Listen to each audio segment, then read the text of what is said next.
بسم الله الرحمن الرحيم. الرحمن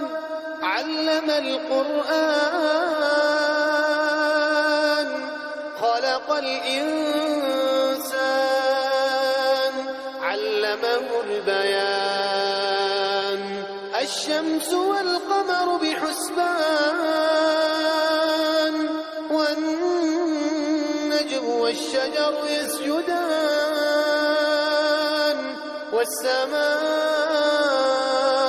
رفعها ووضع الميزان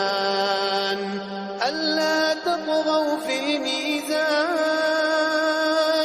وأقيموا الوزن بالقسط ولا تخسروا الميزان والأرض وضعها للأنام